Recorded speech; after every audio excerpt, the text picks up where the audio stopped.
What is up? It's your boy Jeremy, aka Kid Shogun, and today we are reacting to 3 puppet horror stories animated. This is Horror Shorts Party. This is just another reaction video. I haven't done one in 6 months, so I'm feeling good, like I need to do another one. And my audio is gonna be a little bad because I don't have a laptop or a computer, so I gotta do it on my phone, and I guess I gotta edit everything through my phone. That's gonna be wrong. And then I gotta put an intro to this. It's not a gaming intro, it's a reaction intro. So technically I have to put another intro in there. You don't even want to know. Alright, but this is gonna be 3. Hold up. Okay. First of all, this is as a disclaimer. None of this, I'm eating food, but I'm not gonna show it because I'm not trying to get copyrighted strike or anything. Is not gonna be promoted. Anything is not gonna be promoted. Let's say it together. Okay. But anyways, let's just get into it. It's his fashion that was out of date. Oh, hold up. No, I've never watched this. I don't know why that was popping up. This was supposed to be up while I was doing my intro, and then I just messed it up. So, okay. Blah, blah, blah. What is up? Blah, blah. Okay. Let's do it. Oh, also, I have a new series coming out. It's called Random Vids. Okay? Random, V-I-D-S, Vids. Okay? I'm not going to explain it. I'm going to explain it on the 29th, which is when it airs. Okay? Come on now. Stick with me. Okay? It's the 25th. It comes out in 4 days. Count. 5 plus 4 equals 9. Come on. Okay.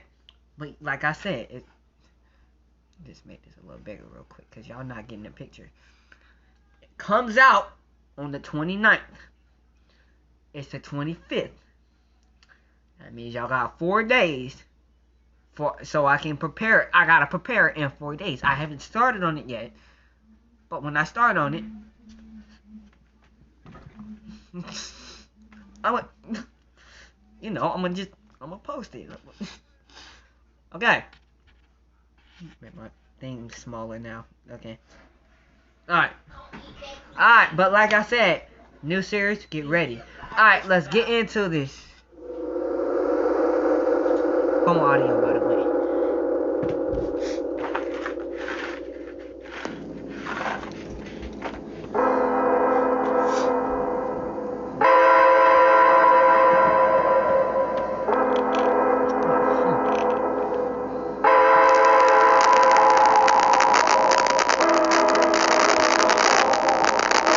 Story was solely inspired by this vintage photograph. Everything about it is downright terrifying.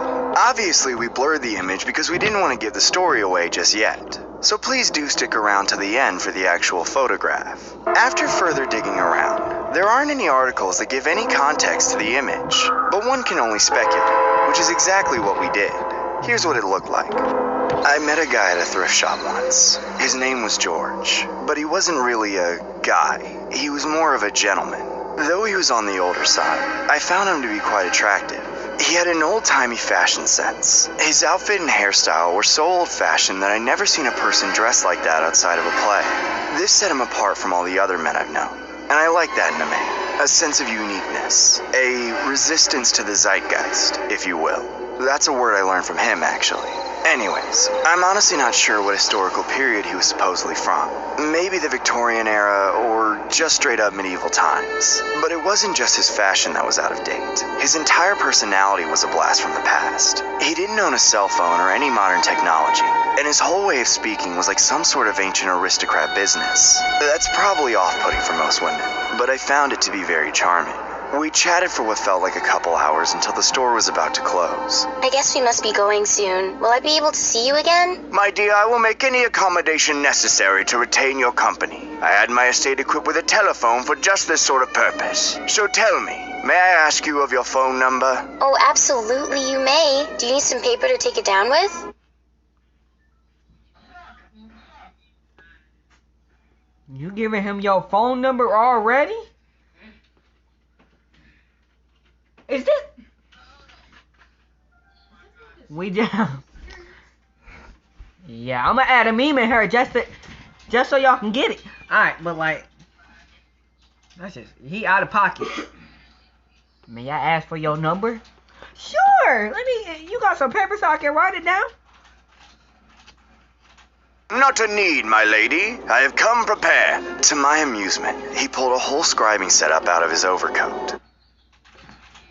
This man pulled out a pencil and some paper out his pocket in his jacket. He pulled it out like this.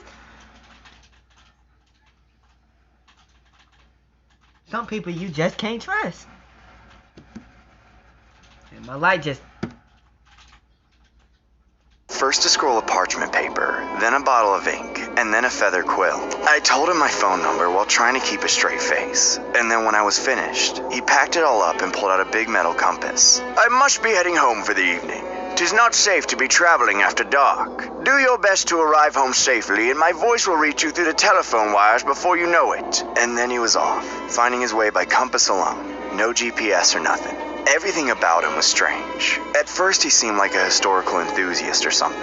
However, the more I got to know him, the more I began to think that his brain really was stuck in the past. We spoke on the phone every night, but of course we couldn't text or FaceTime, as he would always remind me he was without such technologies. Eventually I started inviting him over to my place, where I would cook, watch TV, and inevitably sleep with him. It was alright in my...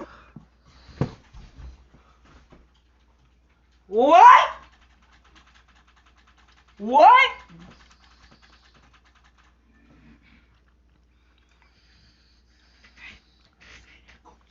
Yo, run that back. Run that back.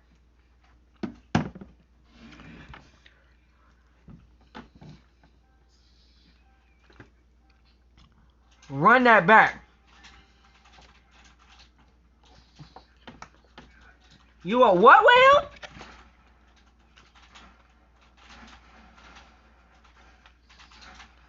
You were what with him? Nah, let's run that back, because I'm not getting the message. Of course we couldn't text or FaceTime, as he would always remind me he was without such technologies. Eventually I started inviting him over to my place, where I would cook, watch TV, and inevitably sleep with him. It was alright in my books. That's what I thought. Now, didn't you say he was older than you? Man, it looks like he's at least in his 90s. He gonna die eventually. And you are here slumming it with the poor, okay. We were officially in a relationship and not just some friends with benefits. But after a few weeks of things going like that, he invited me over to his house where he resided with his parents. At first, the whole living with the parents thing was a bit of a turnoff, but then he explained the tradition side of it and how he would move out if he settled down with someone. My dear Sarah, would you fancy a course of dinner at my family's estate? And afterwards, perhaps to join me in an evening film? Or as I believe the people of today put it, a bit of Netflix and chill? That sounds dope. I mean, sure, I would fancy such an evening indubitably, my sweet suitor. Wonderful. I shall give you the street address. Please arrive before sundown. And don't worry about returning home during the evening. You may stay with us for the night. I was nervous about the whole thing, and I wanted it to go well. I wanted to find out if his whole shtick was legit or not, or just some lame excuse to keep living with his parents. I dolled myself up and then drove to the house. I parked on the street and was immediately taken aback when I looked at the estate. And it truly was an estate. It was old and spooky, but at the same time huge and ornately architect, like what you would imagine a rich person's house being 200 years ago. I knocked on the front door and was greeted by his mother and father, who were even more dedicated to the old-timey fashion.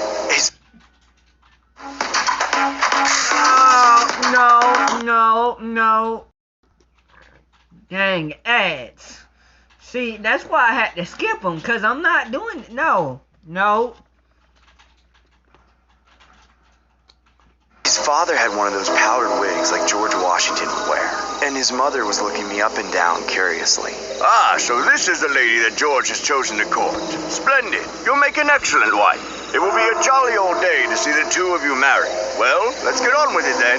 Please, come in. Dinner will be ready at any moment. We sat down at the dinner table, which was huge and loaded like a medieval feast. I was told to sit across from George. I expected to have a mostly normal dinner, but then it all went instantly awry. In one synchronous motion, all three of them each reached under the table, then lifted up ventriloquist dolls and began speaking to each other with them. What do you think of her, Father? Will she do nicely? Georgie, you've chosen a fine one. She's exquisite. I can't wait to make her part of the family. Part of the family! Part of the family! Part of the family! I felt like I'd stumbled into some demented ceremony of witchcraft. Like I was about to be trapped in the year 1800 for the rest of my life. Are you feeling all right, Sarah? You look a little frightened. Yes, you look deathly pale. Perhaps you should eat something. Then, George's father used the hands of his puppet to pick a grape off the vine and hand it to me. I immediately realized that it wasn't even a real grape. It looked like it was made out of wood. Is all of this food fake?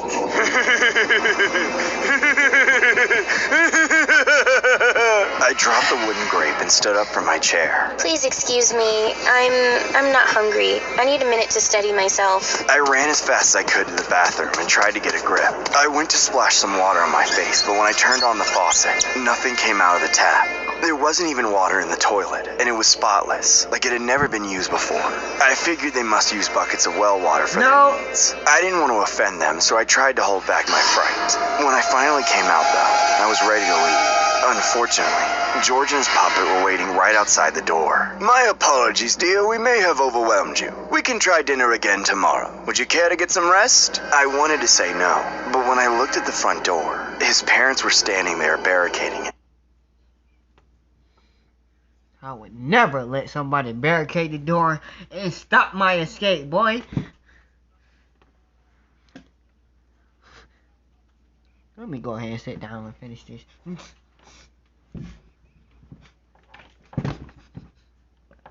Hey, come on! What?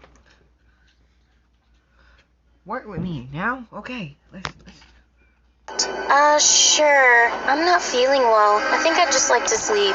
Things didn't improve from there, however. George and I were getting ready to lie in bed together when he asked me very seriously, My dear, you wouldn't mind if little Georgie lay between us, would you? Yes, I do. That thing creeps me the hell out. I'm dating you, George, not the puppet. Very well, then. We shall try this at a later date. George placed the doll into the closet, and I didn't tell him there would never be a later date. We crawled into bed, and to my surprise, I was reluctantly able to doze off. However, a few hours later, I woke up to find that George wasn't lying next to me. I opened my eyes and strained to see. There were 6 silhouettes surrounding me, standing over the bed. 2, 4, 6. 6 silhouettes. 6 people. 3 on the bottom. Dolls. And them 3. George, father, and mom. There you go. Already know. Don't sleep in a weird house. Already know. You see something? Don't even get up. Just lay there. Pretend you sleep for 3 seconds. See if they still moving. They start moving. You move. When they step, you step into your shoes and step out the door. I don't want to hear no. I tripped. I don't want to hear none of that. It was George, his father, and his mother, all with their puppets just staring at me, smiling wickedly, and then they began to chant, Part of the family! Part of the family! Part of the family!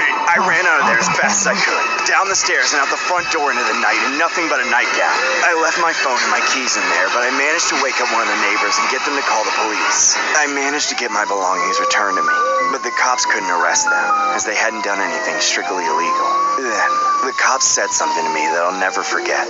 There had been multiple complaints in the past, where George and his family had terrorized multiple younger women with their ventriloquist dolls.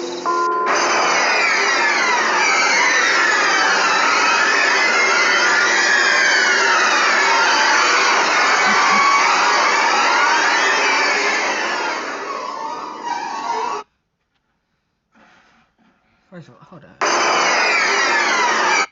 What is that?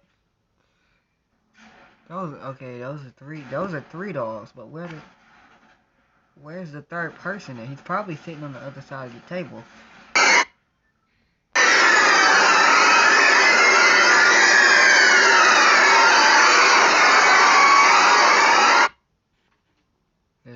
second part.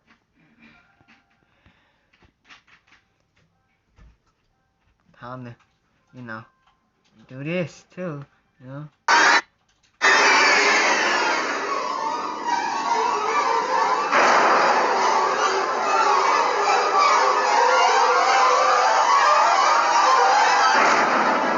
There are many ventriloquists out there, just like jugglers and clowns, but what's fascinating is how their personal dating life outside the realm of work really looks like. The next story was inspired by a Tinder there, just like jugglers and clowns, but what's fascinating is how their personal dating life outside the realm of work really looks like. The next story was inspired by a Tinder date gone wrong. What are you trying to say about ventriloquists, you dummy?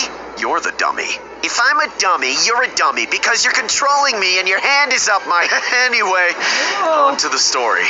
I go on Your Tinder hand is quite a up bit my- to find dates, or at least I used to. As a woman, it's really easy to match with guys. I'll usually swipe right on whatever man I find to be decently attractive, and often end up matching with them. I can't imagine how many men swipe right on me.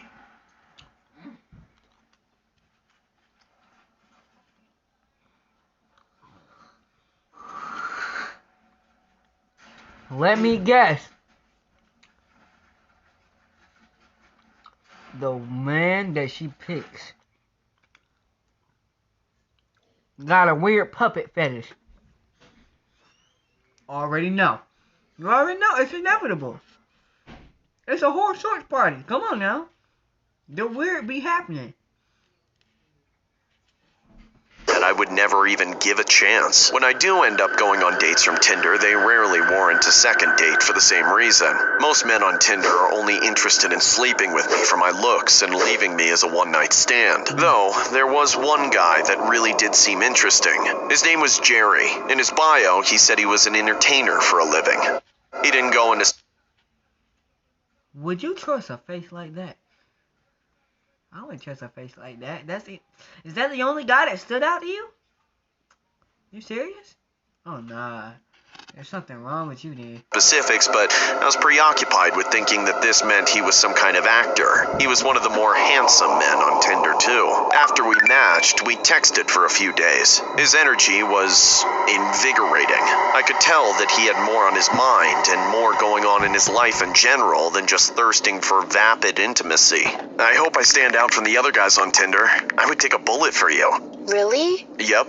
A Nerf bullet. It was apparent he had a great sense of humor. We got to know each other over text and agreed to go out on a date at a local steakhouse. I arrived first, but after I waited outside in the cold for a few minutes, I decided to go in to get the table. By the time the bread came out and he still wasn't there yet, I was worried. It's never a good sign when somebody's late to their first date. That's when he texted me and told me that he was bringing another guest. Immediately, my heart jumped. I replied with a bunch of question marks, but he quickly followed with an explanation. Apparently, he didn't have anyone to look after this guest, and he didn't want to leave them alone in the house, so he had to bring them. I figured he was really cheeky with his language, and that this guest was some baby pet of his. A few minutes later, he arrived, but at that very moment, my heart sank to the floor. He didn't have a puppy or a kitten like I thought so. What I tell you? Puppet fetish. Telling you.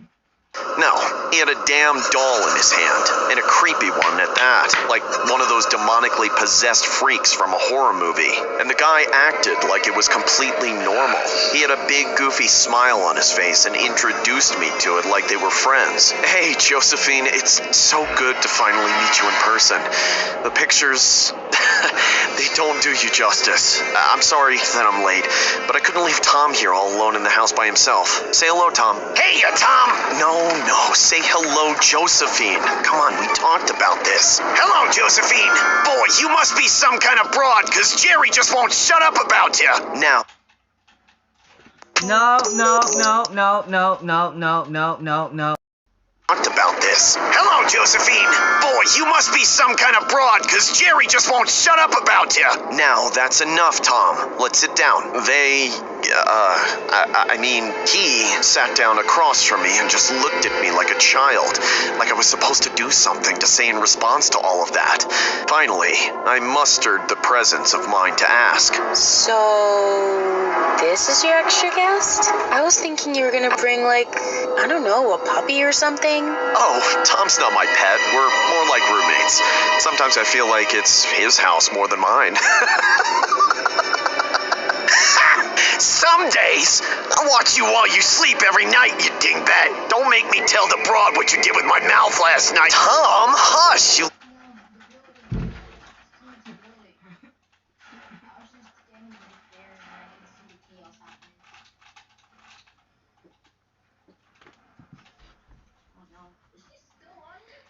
You out of pocket for that.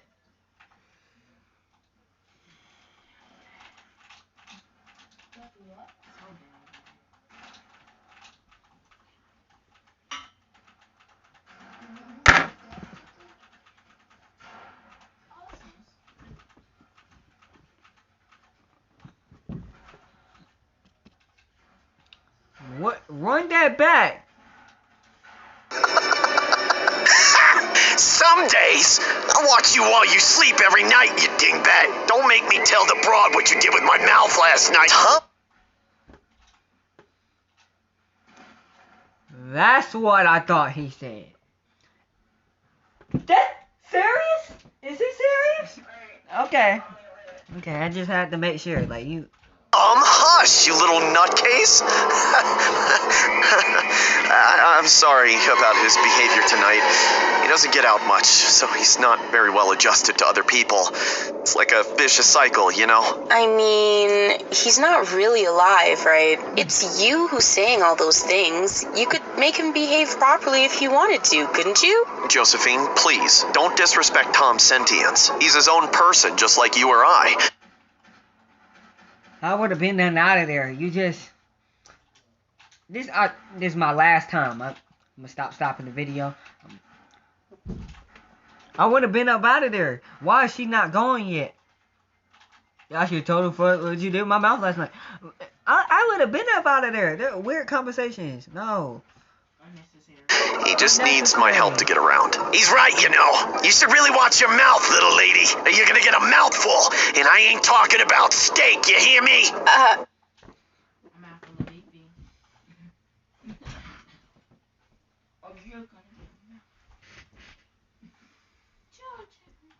I thought this was gonna be my last time pausing it.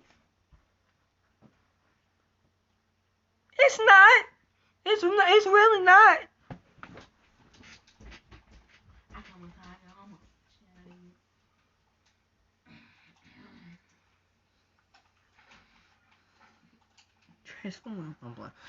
I'm sorry, I guess. Yeah, you're sorry, all right. Come on, guys, can't we all get along? I was truly at a loss for words. I had to give him credit for his act, though. I swear I couldn't see his lips moving at all. I just couldn't believe that the first interesting, respectful guy I ever met on Tinder had actually turned out to be a total weirdo at best, and a complete nutjob at worst. I don't even remember what I ordered. I'm sure whatever it was, I wasn't hungry anymore, and I just picked at it while staring down at my plate. By the time the check was on its way, I was honestly willing to cover the whole bill just to send a message. Unfortunately, I was ripped out of my disassociative comfort pretty abruptly, as the eating ended and the conversation was supposed to recontinue. So what are you two doing after dinner? Hey, Jerry, the girl looks thirsty as hell. Maybe you should bring her over to the crib and let me get a front row seat to the action. Just don't wear her out, though, because you know I'm trying to get sloppy seconds. I know where it was headed, but I didn't want to stop because I wanted to know where. He said sloppy because, you know, Slappy the dog. You know, look. I'm leaving this all in here, too. You know what? I'm going to have to edit this out eventually. I'm going to have to bleep all these words out. That's the thing.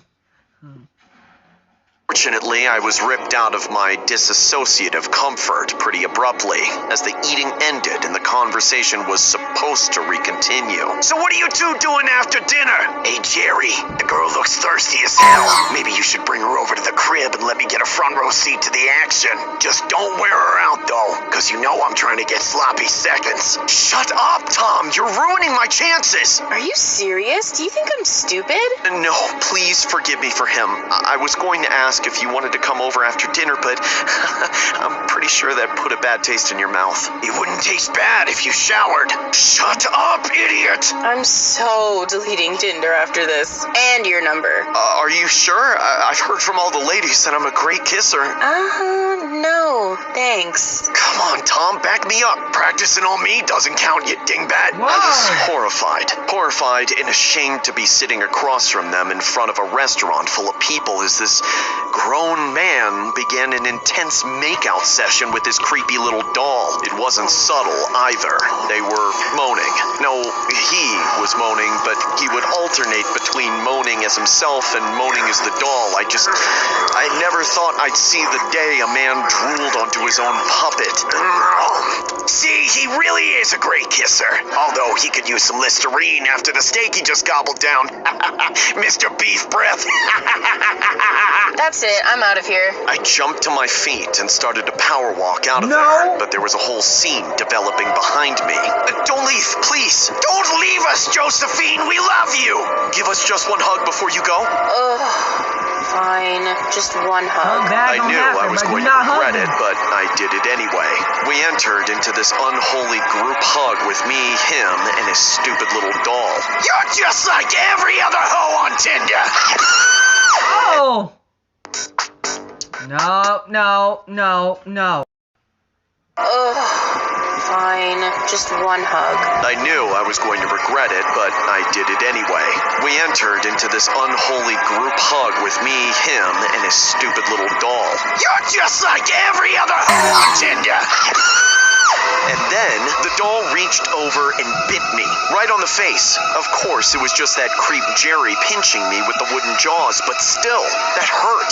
With a shout, I kneed him in the balls and broke free from the so-called hug, letting the staff subdue him long enough for me to get out of there and drive off. I swear I am never going on another Tinder date, ever again.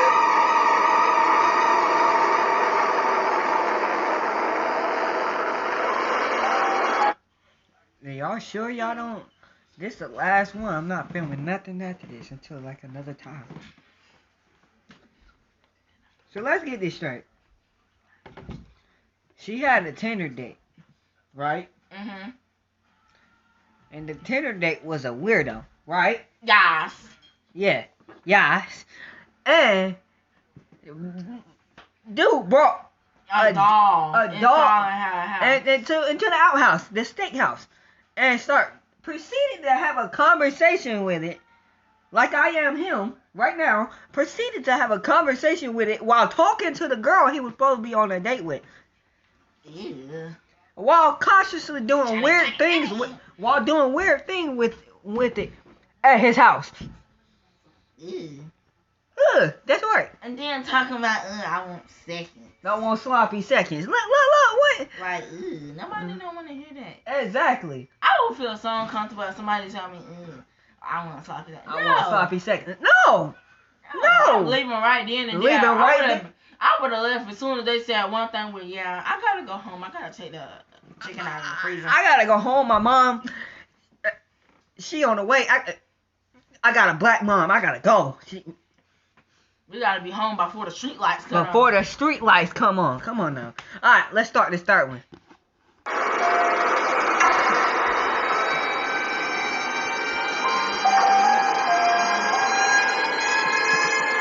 What the freak is that?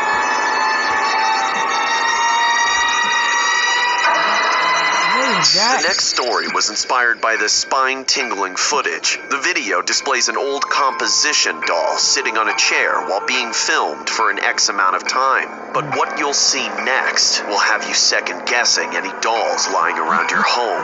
The following animation portrays a dramatized version of the alleged occurrence. My eldest son recommended it was time to move into a new house along with my better half.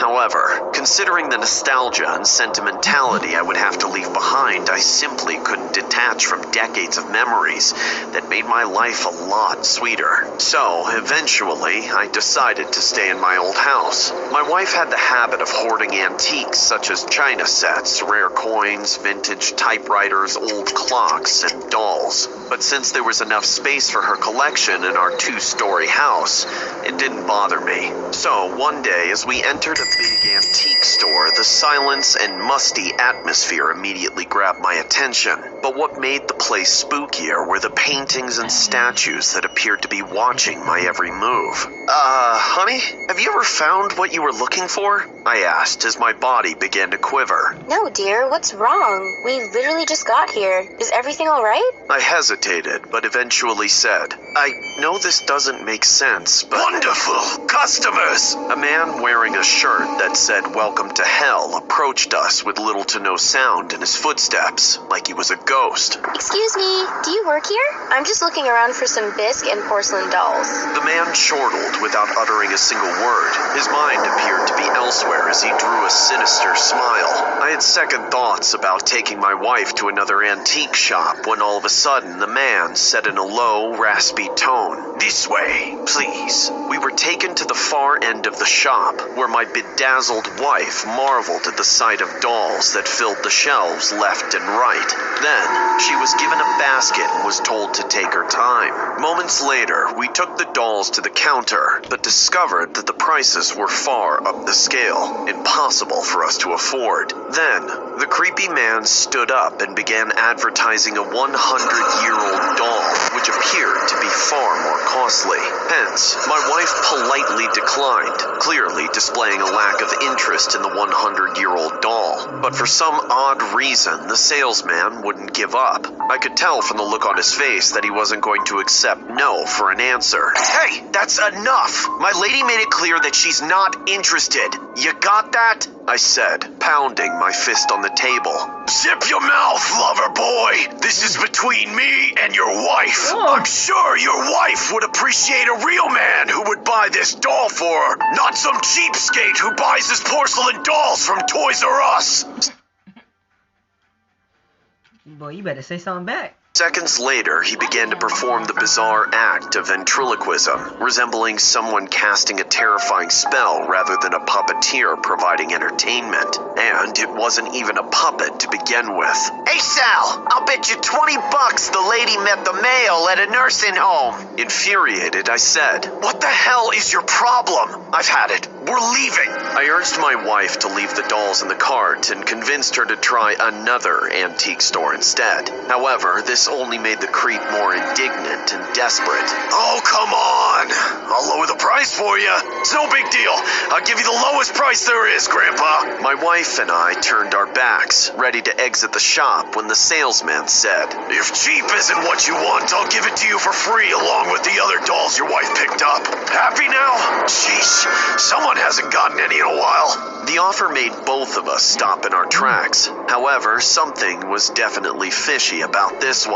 Therefore, I asked, what's the catch? No catch. It's just your lucky day. He replied, sweating profusely. I'm not buying it. Good riddance. But you two are the only customers I've had in months. I just want to see someone take something from the store.